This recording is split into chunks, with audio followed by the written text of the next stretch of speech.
What's going on, Mike Halbert? Oh, my sister's on here too. No, good. My speaking partner's actually on here, so that'll be helpful. What's going on, Logan? Hey, Steph. This is fun. People are actually going to be on here. This is exciting. Oh, my executive director's on here. I better behave myself. Awesome, guys. I'll wait a little second here before we get started.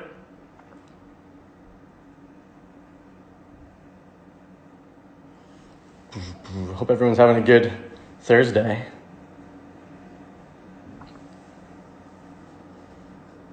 All right, well, it's 12:31, and I'll start my first broadcast here. So, first of all, hey guys, welcome to the Durso Dispatch. Probably not so proudly presented by the Kelly Brush Foundation. Not sure what they were thinking on letting me come on here, but here I am. Welcome to my living room. I am your host, Greg Durso, and program director here at the KBF. Really excited to be here, and hopefully I'm bombarding your afternoons with Days of Our Lives marathon, so hopefully this is better than that.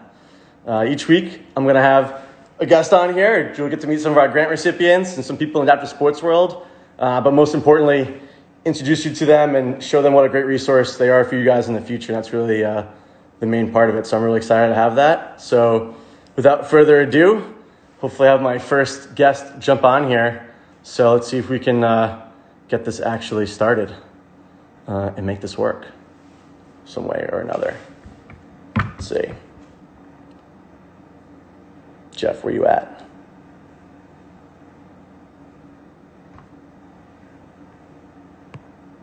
See if I can figure this out. Hold on. Oh, here we go. I can do this. Wait for it. Awesome. Let's see if this works.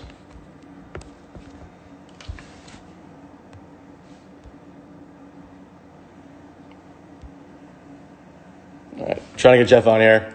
Hold on. Bear with me. This is funny. Wait for it. All right. Come on.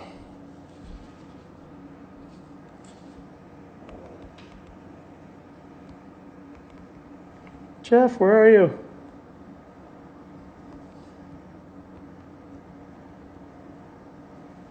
Oh boy.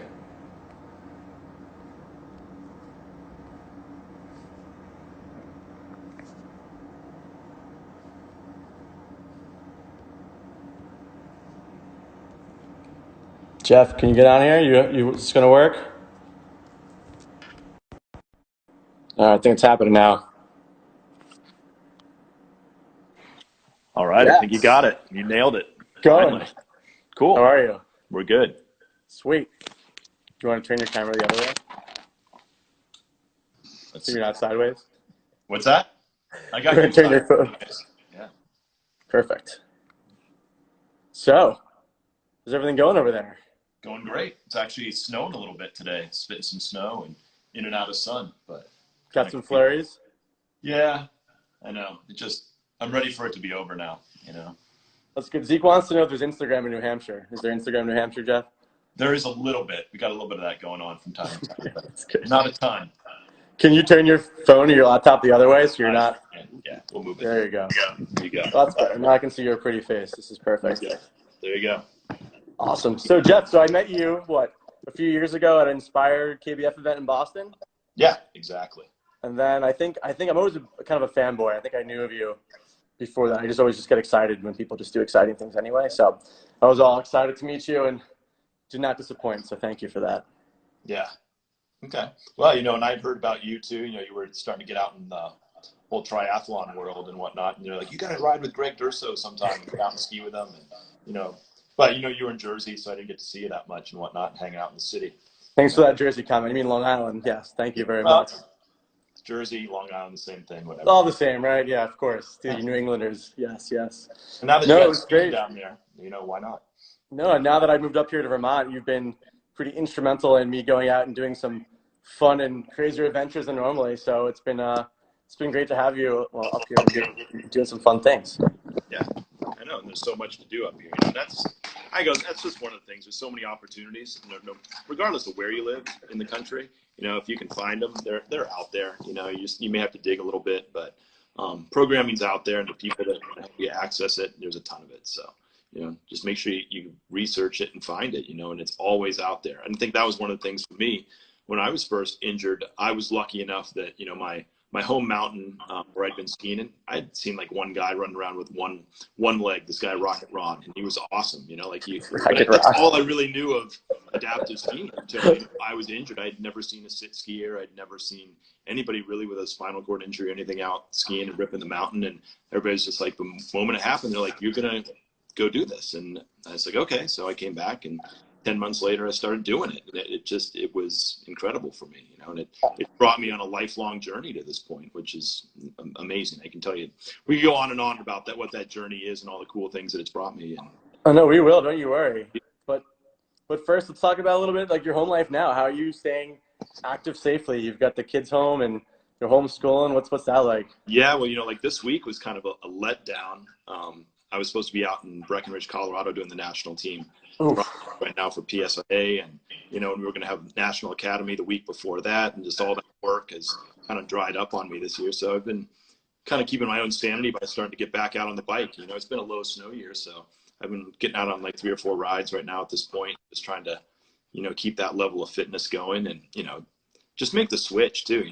That's New England. When the season's changing, you go on to the next thing and kind of move forward with it. That's the one fun thing about living in these extreme environments is you keep going like one sport to the next, or the next season, you're always getting ready for it. Just when you're getting kind of sick and tired of the next one, you kind of move on. But, it's been awesome. I love being at home with my family. I travel so much and have to work so much in this industry of skiing and whatnot, but to be home with my kids and actually be involved in a little bit more of their like homeschooling aspect. So my wife's a school teacher, for her, she's actually trying to teach and work with the kids, and I'm doing a big portion of that too. So we're trying to like manage that. That's been a little crazier than usual. Thank God for the trampoline, or the kids be driving crazy. That's been like the total godsend too. So Heather wants you inside the house. She's okay with you being here and doing your stuff? Yeah. But at the same time, you were a little scared of what this COVID-19 thing would mean to somebody with a disability, and still trying to be active and out in the community, because that's just such a part of me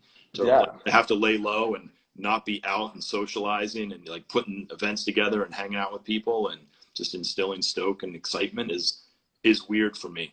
And I think we're both, that's been harsh, We're both introverts, right? So we don't need anything. This is cake for us, right? We don't need to be out doing anything. So yeah, I just saw Kelly posted up to tell me I get on the trampoline. I'm like, I've tried it before, but you end up like just a popcorn seed just popping around, and you land on your neck, and that doesn't feel so good and whatnot. No, we want that. No, we want to see that. That's going to be fun. Yeah, we'll do another feed on that sometime. But that's for next time. It's good. So are you growing your hair out? Are you on like some sort of Yeah. I'm trying to keep it clean. I just saw this amazing video that another bald man who was involved in like the PSIA world and whatnot sent me from England, and it was these like shot glasses with all these bald heads tipped forward, and they looked like eggs sitting in them, until the guys actually sat up and started singing a song. It's pretty fantastic. Oh, that's amazing, actually. Well, okay, let's work it out for you. But let's just jump in here a little bit. So why don't you tell me a little bit more about your story, Geoff, how you were injured and some of the things that you were doing, right after that, into what you're doing now. Let's hear it. Yeah, like my story is just like anybody else's, shit happens in life, right? I just had a night where I was going out snowmobiling with some friends, nothing crazy. It wasn't drinking, doing anything wild or whatnot. We were just going out. It was actually Super Bowl Sunday in 1995. So I've been in the chair now 25 years. I've been kind of doing it since then. So obviously I've seen a lot and experienced a lot of different things since then.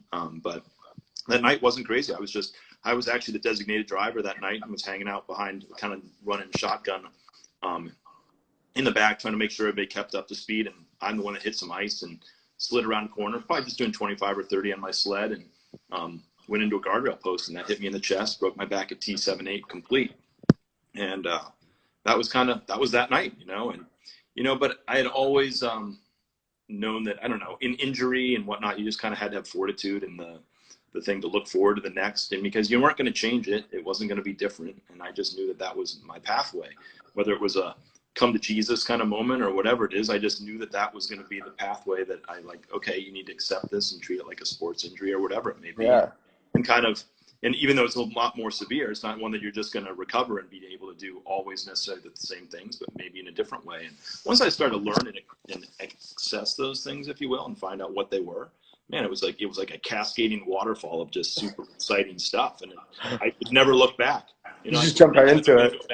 I'm going to go back to school and finish up my degree. I have 3 classes to finish up my bachelor. And I'm like, well, when am I going to find the time to do it? I can't, because I just have been out really living the life and, and being an educator and everything else to, the community, and whether it's through skiing or cycling or a variety of different sports. I try to just be involved in a lot of different cool advocacy things for the community, and just keep building it and trying to make it that it's something fun. It's not something that's different and is considered quote unquote disabled, if you will. That it's really just something that I got involved in sports because I didn't want to be left on the bench and not be able to go play with my friends anymore. So I needed to find ways that I could still be involved with that group. And then I found a whole nother community outside of that. But the real premise for me in the beginning was to be back with the people that I loved and loved spending time with. And that was not going to change for me ever. So, that's kind of been my focus all along. I love the sports that allow me to play with a community, not just a disabled community, but an entire community of just friends that just like to enjoy whatever recreational sport that may be, right? No, it's true. How old were you, and when did this happen? How long has it been now? Yeah, what's that? How long has it been now? How old were you when you got injured, and what year was it? So it was 1995. Yeah, so I will be, this October, I turned 50. I know, hard to you're still in great shape, though, I have to say. Hey, trying to keep it put together. So exactly. So why don't you tell me a little bit some of the things that you've done, like post-injury, that's been really cool. I know you were in some sort of mountain biking team, and I would love to learn more about that. I think early on, actually, the first piece of equipment that I bought, and this was prior to even getting my sit ski, I had this old Chevy Blazer. It was one of the smaller version ones, and it was a standard. So I'm like, oh, can't drive that anymore. So it was used when I bought it anyway, and I was in college, and I sold it, and I bought this 4-wheel off-road downhill wheelchair mountain bike that I saw in Sports and Spokes. And I didn't even think about that it was like a sport, like racing it, or being able to, like, what it was going to be able to do. I was looking at, wow, I'll be able to get back, like, down to the swimming hole, or get out somewhere where I could fish, or somewhere where I could just, be in the woods, because that chair looked awesome, 4-wheel knobby tires and suspension and disc brakes. I was like, this thing's amazing. And I got that, I showed up at the first event, which was a World Cup race at Mount Snow, and 1 or 2 of the other wheelchair guys were there. I had like a really ragtag group of like pads, and I was wearing an old like Moto 3 motocross helmet and some goggles that look stupid. I'd have to show you a picture. It's pretty terrible. So were you the only adaptive rider, or was there more? I was the only one for that first one, because it had been developed out in Colorado with this guy Michael Whiting and Team Phoenix, and that we they hadn't made it out here yet, but they started traveling then on what was called the Norba circuit back then, the National Off-Road Bike Association, and they were racing cross-country stuff and downhill. And they came out the following year because they'd heard I was out here, and then we all got together. And actually the biggest one we ever had was like 10 disabled riders all ripping down on that one, in that particular one. But yeah, we got to race dual slaloms and full-on downhills as well. And then it kind of died off for a while. And I think one of the reasons was access. They were super expensive. They were in 1995, that was $7,000-8,000, and which nowadays, but this was without any kind of electric motor or whatnot. It was just, but you're looking at 25 years ago. So think about what that is now. It was an expensive piece of equipment. I was 10. And then it was access. Or were you going to use something that you had to push everywhere in your day-to-day life? Most people didn't live in those environments where you're going to keep it. Was a little bit bigger. Nobody, knew what to do with it. So it was a pretty niche, small. It was awesome. It was very, definitely brought a lot of attention to it and what was possible. And then also downhill started to die off for a little while, especially here in the East Coast. A lot of the mountains stopped their programs as far as even running, able-bodied downhill. my mountain did, and a bunch of other ones did, and now it's all coming back. They've realized that the resorts need to have more access seasonally. Like, they need to be 3-4 season resorts to make it work in the ski industry. So getting these things done well. The problem was they just said, oh, we got a lift run in the summer that people like to go up and look at the view. And they're like, well, why don't we just send some bikes up and let them go? And so there was no training. There was no real trail built design. Like, the stuff we were going down back then was just gravel, loose roads, tons super of janky water bars that you would just hit. And like, the injuries that were happening to people, that I'm sure there's a lot of people in chairs right now from that era, because you'd get these families that would come up, and the family would be like, oh yeah, I'm an expert bike rider, but you're not on gravel, dirt with water bars. And they'd bring their family up there and they'd say, oh, we're going to ride won't that be nice to come down from the top? And they'd crush themselves. And so then all kinds of lawsuits came into play because the trails weren't built right. There was no forethought. It was just a full send right from the beginning. But now with the flow tracks, and there's so much cool stuff being built on them, it's awesome. So it's a whole different game than it was. Yeah, and you went international with this too, right? This wasn't just like a local, New England thing. Yeah, so Mazda got hooked in with these guys in Japan. This guy, the 846 project, this guy Yoshiro, and he is really instrumental in sort of developing a lot of what went on with mountain biking in Japan and with cross country itself. And he was a bike designer. And he was actually a guy that survived polio as a young kid. His mom massaged him and worked him through a bunch of stuff, and he was able to get, pretty much 100% function back. So he always had a really soft spot for anybody in the disabled community. And when this stuff started to happen of developing these bikes, he got sponsorship through Mazda, and we came over and we brought a team, and we were able to expose their country and to a lot of their young kids for like 6-7 years in a row. We would go over there. And one of the cool things with that too is that, like, the kids that we met when we first started coming over there, they were being pushed by their mom, and they were, they're being driven there, and they were in this, and they just didn't have any kind of idea of independence and how what was really capable for them. And when they saw, the Americans come in, and we came in, with big knobby tires and these flashy rides and, titanium and aluminum chairs, and they were just like, whoa. And then you come back the next year now, and they didn't have an accessible van for us, so we had these planks that came out of the back of a van, and we'd come flying out, wheeling, and all kinds of stuff. And we actually had one of the first quadriplegics be able to race with us too. We reversed the bike grip handles so they were facing him, so that when your hand was in it, instead of having to squeeze, it was reversed, and your hand was locked in. You could push like this, if that makes sense. Yeah. So he was able to, this guy Topher Downham, he's out in Colorado. He still does a bunch of biking. Maybe you've heard of him, but he was the first one to do that. We had a great time. We'd be stuck in the back of this van and be wheeling out on these planks, and we'd go to all the different karaoke bars and all kinds of stuff. It was really great travel. Oh, Japan. Yeah, exactly. I mean, it was quite a wild place. That's great. And for those of you who haven't seen Geoff's bike, it's pretty wild. It's just it's a pure gravity bike. There's no motor, no hand cranks, no nothing. So it's just pure speed. It's like a tank. So it's pretty cool to see him go down that stuff, which is pretty awesome. But then also a little bit, don't you still have your same car from when you were injured too? Is that you got in your driveway? Yeah. I still have the car that I learned to drive on in high school. So impressive. So I have a 73 Chevy Caprice convertible with the 400 cubic inch engine, the top down, the big lead sled.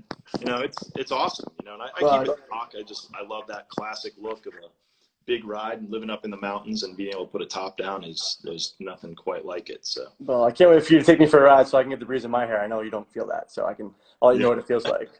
Yeah, I'll take you for a ride. All right, but. You're good. Let's talk a little bit about what you're doing now in the whole skiing world. I mean, that's your jam, right? So let's get into that a little bit and discuss, who you are. I mean, you're in the Hall of Fame of the PSIA, so it's pretty impressive to say the least. Yeah, I was too young to be put into the PSIA Hall of Fame, I think, at this point. I'm like, I still got a lot of things to do. I'm not ready to be giving up on what's going on and what we're trying to develop in the ski world. A lot of my focus these days is really trying to get more of our community involved in, and I don't care if it's skiing or not, but basically being the educators for everyone else. So, when you learn from a program, or you become that next guy that, you become pretty proficient at your sport, that we are the ones that the program doesn't just take out. We're the ones that implement it. Like, we're the ones that, you know, help the next generation come along. We're the ones that are becoming certified in instruction. We're the ones that are going to be out there just really living it and being a part of the community. Not just that we're benefiting from it, we're developing it, right? You know, like from within, you know, and I think there's such an advantage to seeing another person in a chair who's been there, done that, be the person that's helping teach you. And there's just a different level of understanding. Also, that person is the one teaching the able-bodied folks who are your other instructors that are helping out, because nobody knows like you do to how to tell them to best benefit those other individuals that they're working with. So I want to see more people take advantage of becoming educators, not just the athlete. I mean, the athlete part's awesome too. You know, I've benefited from that in a lot of different levels and different times too. That's cool too. But I've always found if I want to do it forever, and I've been able to this point, you know, it's cool to have been able to say, you know what, I can teach too. Not only can I compete and like go on 100-mile bike rides with you guys and on the Kelly Brush rides and, you know, and just like raise the bar, but it's fun to also be able to like then take that down and it's like, hey, we're going to go on a 5-mile bike ride, because that's the start of how the next person rides 10 and then 15 and then 20, keeps pushing themselves and they become better at it. That's just what I want to see happen for our guys. Don't just always be satisfied with the fact that you can show up and be a part of the program as a participant. Yeah. You are the implementer, and that's how our programs get better, and that's how we service more of our community and actually build a better community from it. That's the way I look at my own programming, you know, in the summer stuff that I run. You know, it's small and I try to keep it intimate and very direct to helping the folks out that, you know, you need that one-on-one customization. You know, sometimes it's just, hey, just come over to the house and we'll turn some wrenches and crank some things and cut some Velcro and duct tape and figure out what you need for the next thing, so that then we can build it and we have a better understanding of how to let you develop further. You know, it's about taking your time. And that's one thing that maybe I've seen change over the years too within our sport. You know, like a lot of programs becoming bigger and becoming more about, you know, trying to raise tons of funds and try to like to get more people out at one time.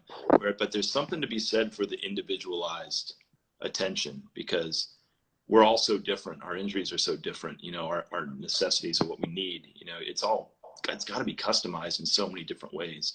So I love that. I love that mad scientist approach to it too. Has been something that's kept me really excited about it as well. So, you know, that's what I want to see, just more of our folks taking advantage of that, you know, get the certifications, the educational opportunities that are out there, so that you can just give back and be better at it. Don't just be the one that shows up all the time. Yeah, I think you've done a really good job with me, just being with you and figuring that stuff out. It's helped me, you kind of realize, like, going from the participant to actually like helping out and giving back a little bit from that end of it. It's super rewarding, which is just so cool to see. And obviously, like, having to make more Geoff Krills in the world would be a great thing for our community, things like that. So thanks for being a part of it, and really thanks for like really caring about it, because I think there's a lot of us out there that have taken your lead and want to go further with it. So we're trying to do that, which I think is pretty awesome. Yeah. No, I was just seeing some of the comments that came. Somebody's talking about when we did an adaptive trail hike, you know, doing some of the stuff that we've done in regards to that. You know, sometimes the equipment doesn't even exist for that. You've got to you know, there was some stuff where we took a standard, you know, hiking or regular like off-road wheelchair and put rickshaw poles on it so that we could do ascents. And I did something like that with Northeast Passage and myself years ago. And we did a bunch of the 5,000 footers sort of around New Hampshire here, and we went to the AMC huts and showed that, you know, people with disabilities also needed to be able to go to these huts, and that when you got there, that the toilets were accessible still, same as they are anywhere else, just happens to be 3-4 miles up in the woods. So, you know, just, you know, keep pushing. Don't accept that just because the equipment doesn't exist, there's a way to design it and a way to figure it out, and just like keep pressing forward. Yeah, I think this kind of leads me to my next question. I think the most important part of kind of like where I wanted you on here in this conversation is that, you know, just in short, right, we as the KBI Physicality Foundation want to get people active, you know, after their spinal cord injury, right? We think that obviously through sport that helps you, you know, thrive and live a really good life. And I think it also just transcends, you know, living that active lifestyle, and it becomes in all aspects of your life. You're just better with everything. And I think, you know, through your years of doing this, like how have you seen that like progress? Like how have you seen that take place? Well, the equipment has changed so much. Like think back, and just also even the teaching techniques around it.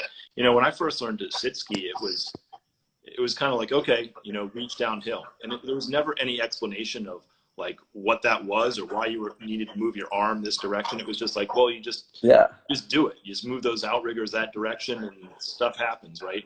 But it was a lot of just trying to figure it out. There wasn't a lot of thought about how that, nobody said, well, you know, when you steer that outrigger in the direction of the turn, it actually, you know, creates some friction against the snow that helps draw the ski onto edge and creates a rotary mechanism for which you to steer. You're like, oh, well, that would have made a lot of sense instead of just saying, do this. So there wasn't really an understanding of how the interaction of these different things affected your body and how it made the equipment work. It was also new. You know, it was, and people were just trying to figure it out too. And even the seating wasn't there for you. People didn't understand how to really set up well for different disabilities, especially higher level injuries that didn't have core function. That stuff was really difficult. We lost a lot of good people along the way that really got beat up in those early ski lessons because either people didn't, and the instructors didn't know how to set them up. There wasn't the understanding of how the relationship worked with the ski to snow interaction and the outriggers and what they actually did. So, I mean, things have just changed a lot in that way. And you know what? The thing is nowadays, there's so many more programs. You can't really almost go to a mountain except for like super tiny back hill ones that don't have some kind of adaptive program. I haven't heard about it. It's becoming so much on the forefront of what people know and realize out there. And a lot of places don't even realize what's going on. And outside of our spinal cord injury world, I mean, we ride in the flashy rigs, right? We're the ones that you see, you notice. But there's a lot of disabilities out there that are accessing the mountain that people have no idea that they even have the disability. Our amputees, you know, the kids in the autism spectrum and on cognitive and intellectual disabilities. So, you know, there's just so much out there going on in programs. It's evolved a ton, and I'm really excited about the direction, sort of the future of it. My fear is I just don't like to see programs get too big, and that it's more that they're so pressed for time and to try to get the number of people out that they want to, that they're not taking the time to develop and really set somebody up well for success in the very beginning. You know, those are really important pieces that we never want to forget, because that's how we lose people that will get frustrated. I mean, you think back to your first lesson. Imagine if it wasn't successful, or you didn't see a little glimmer of hope or light at the end of that tunnel, right? That could have been the difference between you going home and drinking and drugging on a couch for the next 10, 12 years until you decided or figured it out. Just because you're like, I'm never going to be able to ski again. This sucks. This is miserable. That first lesson, that first interaction, that first experience, when you get out there, can be the make it or break it between your success in a lot of different things in life, right? Not just being able to maybe try to find a job or a career or happiness in your relationships and feeling like you can be a part of different communities. There's a lot more to it than that. And that's why I take what we do in adaptive sports so seriously, because it is your connection to normalcy and socialization and fun and recreation and all these cool things that come out of that. So, well, that was my soapbox. I got a little deep there, guys. So sorry about that. No, that was like, honestly, that's what I was really going for. The last few sentences, what I really wanted. It was like how like doing your job and over the years seeing that, how have you how have you really seen like adaptive sports basically like transcend into people's lives after spinal cord injury? What has it been like for you, and to see that and then be a reason why that's like someone has had that that transformation? You know what I'm seeing? I'm seeing a lot more successes. You know what I mean? Like, I can remember even when I was first injured, I didn't see a lot of other folks like myself who were doing things in the community. And the ones that were involved in it were really, really unique and special. And it was just such a small community, it felt like. Now it's just becoming something I'm seeing just from I see, the number of grants that are applied for within the Kelly Brush Foundation, High Fives and all these other ones, and CAF. It's kind of cool to see just how many people are trying to get out there and recreate. And that's because of they've either been a part of a program, they've seen the equipment, they've realized what's out there, they're researching it, they're trying to get back. And in the years ago, I didn't see that. I saw a lot of people fall through the cracks. They kind of went on their own way. They stayed at home. They didn't feel like they could do anything. There weren't as many folks that made it through to the other side and got over to the good stuff. And you think that good stuff is from like organizations like us, or just like the adaptive programs, like just being more, just as we grow and as society we get bigger and bigger and that community gets bigger, pulling those people in? Is that like been like a thing you thought about? I think not that there's more and more people being.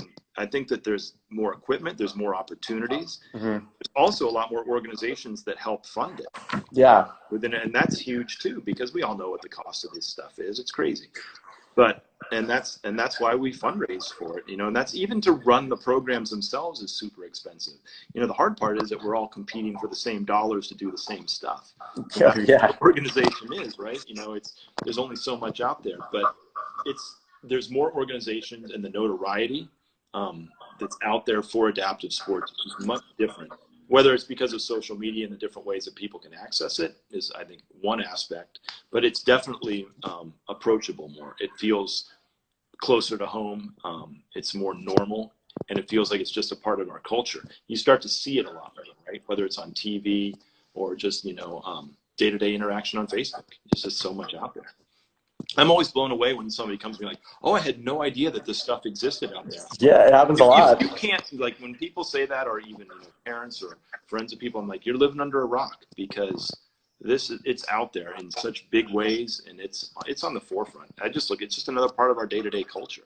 I mean, I wouldn't even consider it disability per se all the time. It's just how people are getting out and doing their thing. Yeah, it's totally true. So it's been really, it's been great to obviously now delve into this world and work for the KBF and just take a bigger stance into that community and try to get more people active. It's really been awesome, and obviously hanging with you. And before I end this, I want to do two more things. I just want to see if anyone has any questions for you, and then if after that I want to just end on maybe a funny wheelchair story that you have. I can tell one, and maybe you can tell one, and we can end that way. But before we get to that, does anybody have any questions for Geoff while he's on here? Anything about skiing or life or anything? How to grow your hair? Let's see if anyone says anything. It's okay. Don't be shy, people. Ask away. Let's make Liam. Liam, you ask a question. I know you're still on here. Says anything. Well, in the meantime, maybe we'll just tell a funny story as they ask questions. Oh, there you go. Jeff's pipe dream adventure. What do you got? God, there's a couple of them. You know what? It's a good question. Of them I'd love. There's a couple of them. I got a ton of them. One of them. Let's break it into skiing. I would love to do like a group of sit skiers doing a hike and like the hut trip out in Colorado. Being able to do something like that would go through all the yurts. Yeah, hitting all the yurts, where it's kind of a combination of cross country and downhill, and just a real true adventure in some way, where you're doing a hut to hut type of thing would be a really fun adventure. Another one is just doing something where we get a lot of cyclists together, and we have like a tour where we're able to go from like place to place, and just where you're camping out every night and just really building the community. There's just so much adventure out there. I mean, God. You're telling me all I want to do is adventure, so I'm on board with you anytime, anywhere. Just sign me up. That's one.